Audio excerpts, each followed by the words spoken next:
differentiation. So as everybody knows, we're in a huge market that's growing. Global demand for battery metals is expected to grow by at least 10x by 2030, causing a market value of at least 100 billion. That's according to Bloomberg.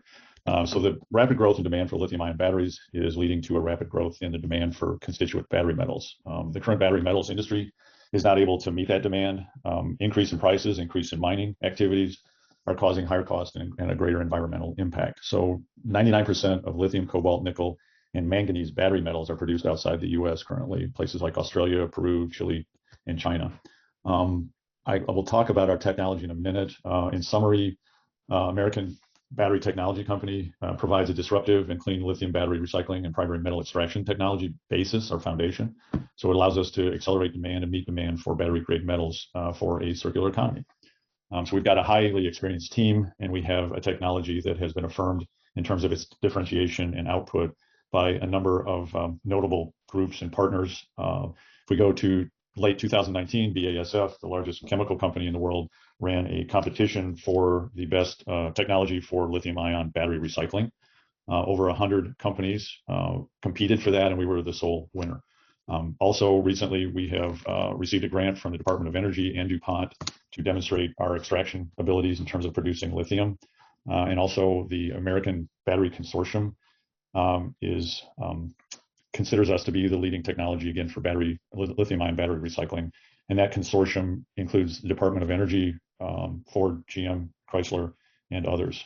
So we're working hard to create that differentiation. We think we're doing that. We are in the final permitting process of having full permits to build our pilot factory in Fernley, Nevada, just outside of Reno. It's a $35 million cost, 20 of which is for construction. 15 million will be to purchase the capital equipment for processing recyclables. So with that, I think that's enough. Let's start on the slide deck here.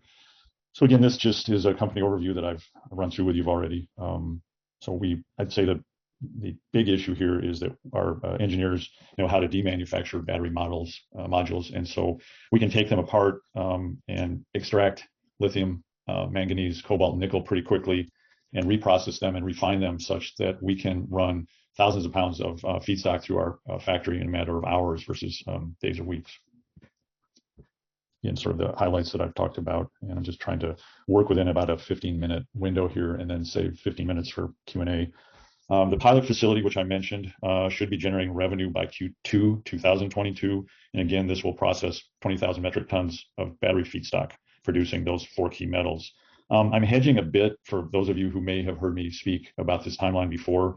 We're experiencing a bit of a lag in key building construction materials, especially steel, a little bit PVC, a little bit copper. So we're out trying to source steel, particularly in different places. But anyway, my point is that may cause the shift from first revenue to go from Q1 2022 to Q2.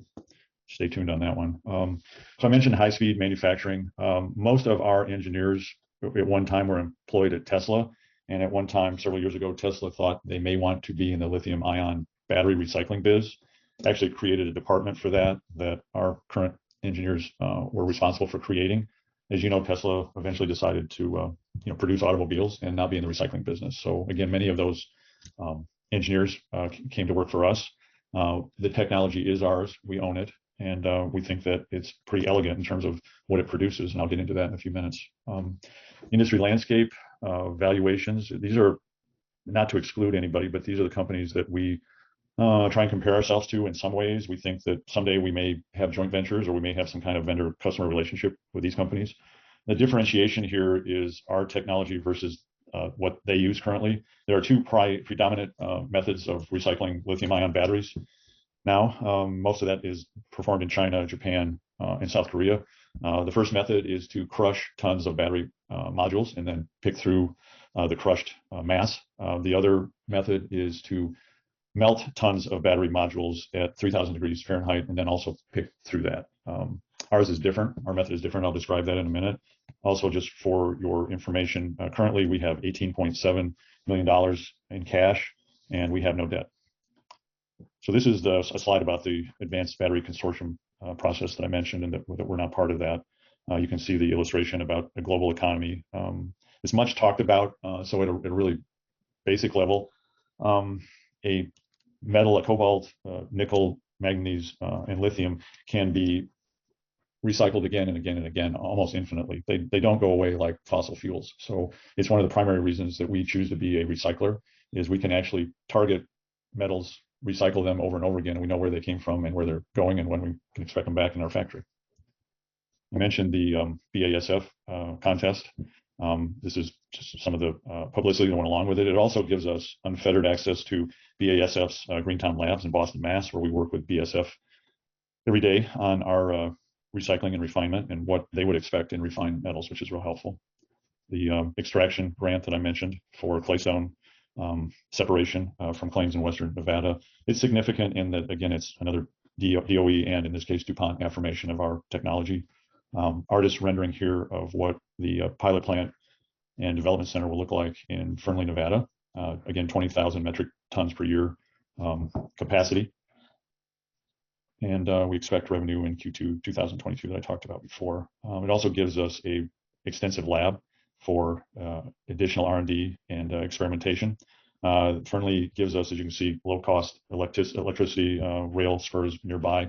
We've also been the beneficiary of a significant amount of subsidies and benefits that we intend to pass on to the local economy. We are located in an opportunity zone, and the object of the pilot plant, in terms of, one, throwing off free cash, which it does, is that once we refine the recipe, it's scalable and we can repeat it elsewhere.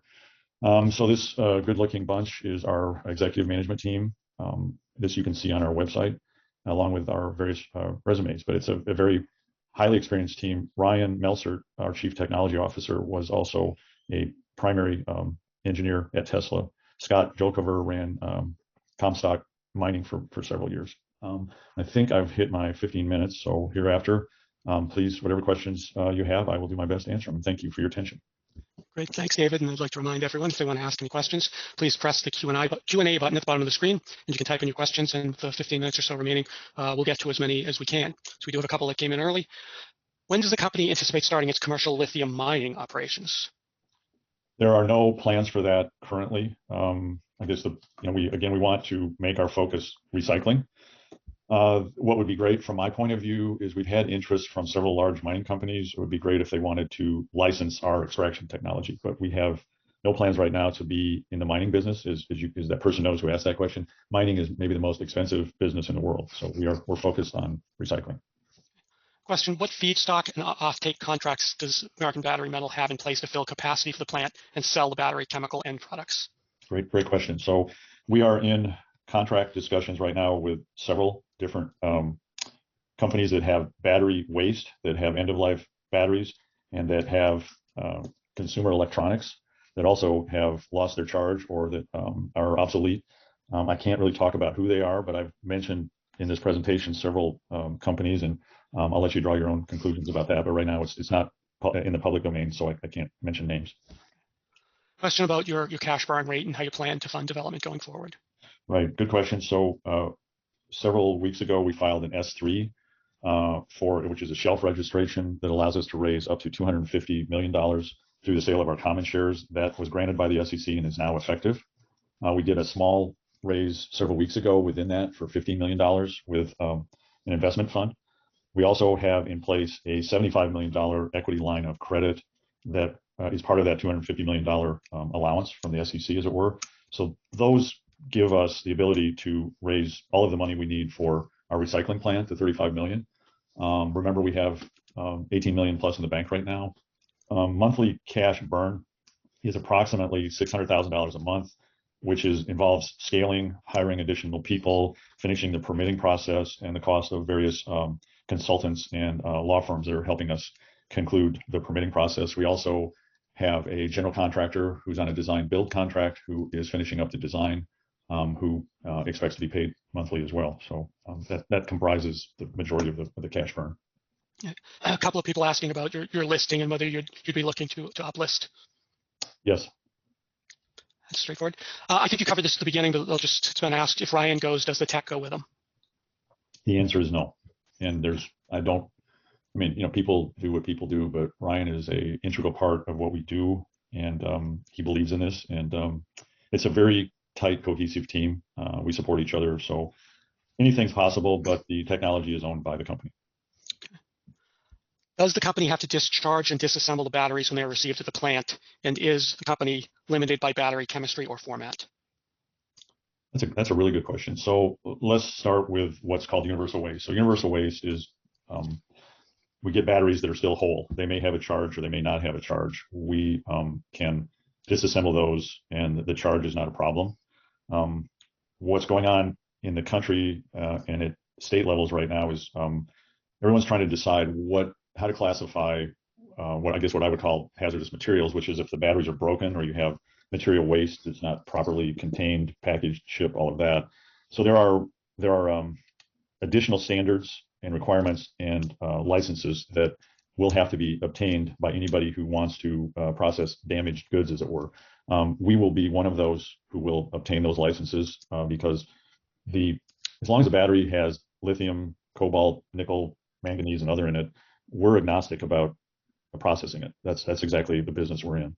I have a question about whether or not the recycling process is closed loop in terms of waste or discharge of treatment materials. It is another great question. So phase one of the pilot plant will deal with mainly mechanical issues. That has equipment and a process within it that is automated.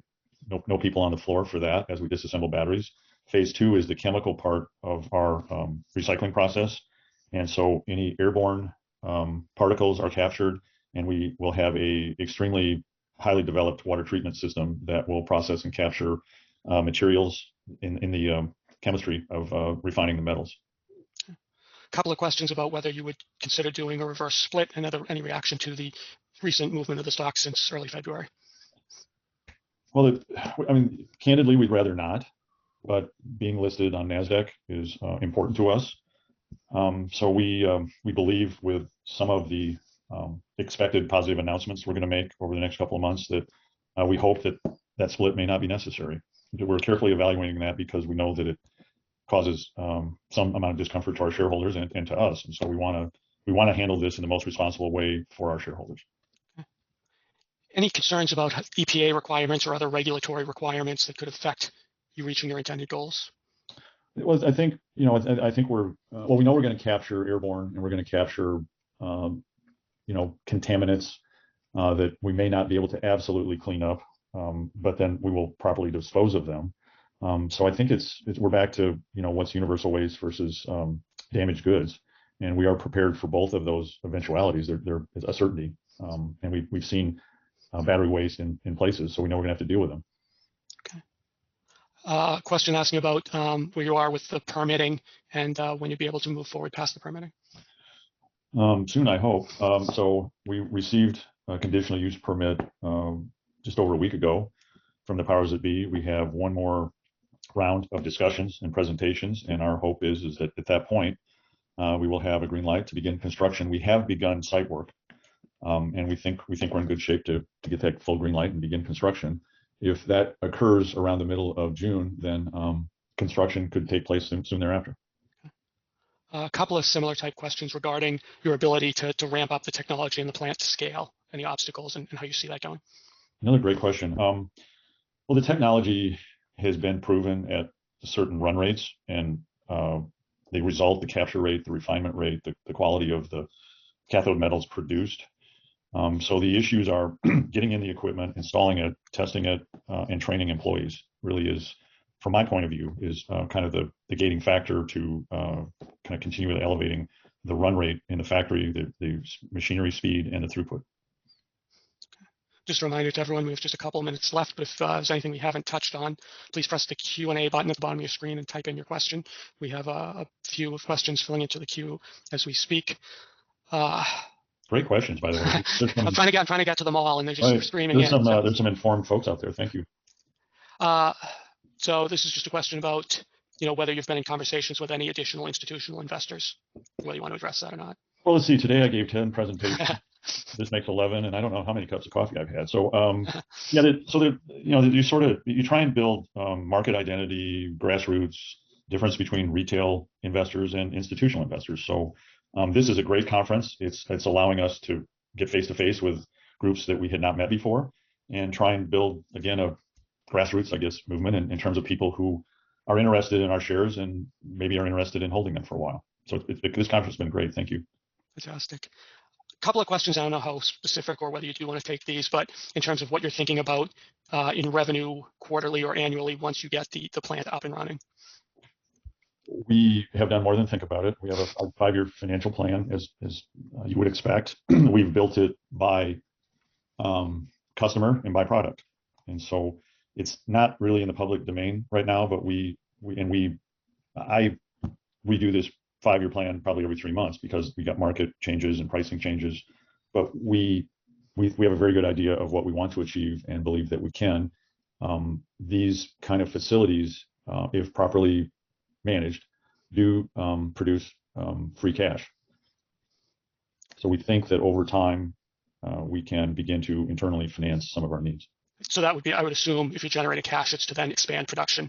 Exactly. We have successive plants planned and have a notion, at least theoretically, of where they should be. Okay. How much room do you have in Nevada? Well, relative to the real estate we own now, or how much could you expand there? Would you have to find, or would it be more of a geographic expansion to have the? How are you thinking about how you expand production? Well, we have the ability to expand a lot in Nevada. Okay. So if you think about what areas can you aggregate battery waste and end-of-life battery and customer electronics, all of that sort of thing, that's what we're scheming right now. We're listening, but Nevada's home. Nevada's been very good to us, so we want